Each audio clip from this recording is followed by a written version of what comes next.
people are dead and 3 others injured following a shooting. Few details are available at this moment, but we do know it happened about an hour ago on South 8th Street near Margaret Street. It is just a few blocks from the San Jose State campus. Those are protesters, and they targeted Target, trying to spread their message that Americans should not be forced to wear masks. About a dozen members of the anti-mask group stormed the store on Federal Highway in Fort Lauderdale on Tuesday night. They took off their masks, they screamed that they're not going to take it anymore, and then they walked out peacefully. A Colton firefighter had his custom truck stolen from the lot of Station 3 on September 11th as he battled the El Dorado fire near Yucaipa. At this elementary school, but as more students across our state head back into the classroom, fewer teachers will be returning. A survey by the Arizona School Personnel Administrators Association found that 751 teachers have resigned or retired since the school year started. I'm furious that that girl has not been charged, or anybody else.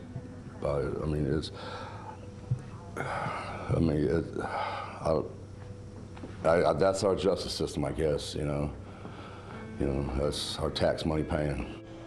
To come by and just shoot somebody's house up and murder my daughter in cold blood. I don't know what they get out of it. Employee. Zalsak says the fake TikTok account with her name and picture was leaving comments on other people's videos she couldn't believe. And one of them was like, "You're a bad mom. I don't have children. I have no right to judge anyone on their mothering." Another one, it's so sad, like saying, "I hope your kids die." Anyone that would do this. Robert Dubois was 18 when he was found guilty of the rape and murder of a Tampa teenager. He spent the next 37 years in prison. Dubois is now a free man, his conviction vacated and his name cleared. The 55-year-old says he's ready to start living. First thing, get my license and then work. An undertaking he's doing all on his own. Drenching parts of the Carolinas, Sally left behind a trail of devastating destruction and the threat of more flooding along the Gulf Coast. CBS 4's Nancy Chen has the latest from Fort Walton Beach. Sally packed 105-mile-per-hour winds when it made landfall near Gulf Shores, Alabama yesterday morning. So today, it's Toxic Media Agenda. And what's scaring me the most, is that people are no longer judging or debating for themselves. And most importantly, nobody is negotiating for themselves anymore. Back with some breaking news. A man is in custody. Look at this video after driving into a church in southeast Houston. He drove all the way up to the altar there, through all the pews. This is unbelievable. This is surveillance video. We just got into the newsroom. This happened on South Wayside near Vassar Road at the new Mount Calvary Baptist Church. Houston police say the driver took off running after the wreck, but was later found and no one was hurt. Thank goodness for that.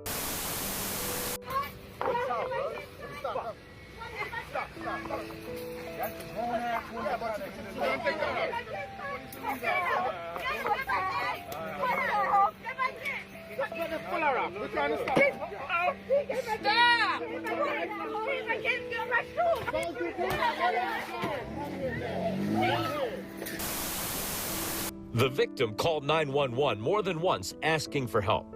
And just as she thought she could leave, her car is rammed by a white Kia. Police say the white Kia was part of the protest and blocking traffic. Tonight, a road rage victim is on life support after being shot in the head on the 210 freeway in San Bernardino, and the shooter is still on the run tonight. Rebecca Rincon is stunned, standing outside her car on the freeway.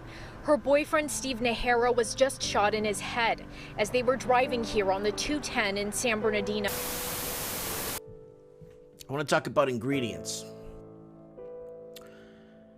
Anybody that wants to read the ingredients on anything nowadays, they're considered a conspiracy theorist.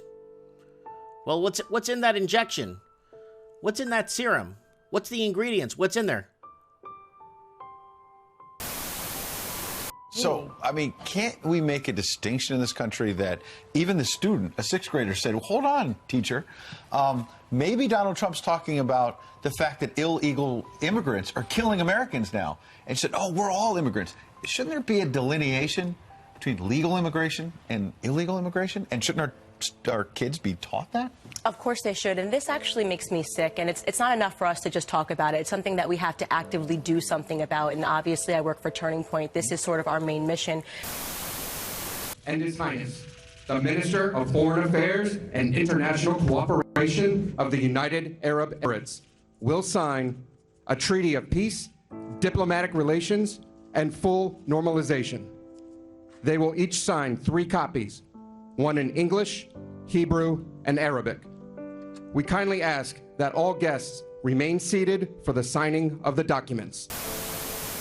Male deputy who was shot during that ambush will now continue his rehabilitation in a long-term care facility. His partner, a 31-year-old mother who rushed to help, remains in the ICU in stable condition. Sheriff Alex Villanueva says both will need additional surgeries. The FBI and the U.S. Marshal's Office have joined homicide detectives now in the hunt for the shooter. And the reward for information leading to an arrest has reached $300,000.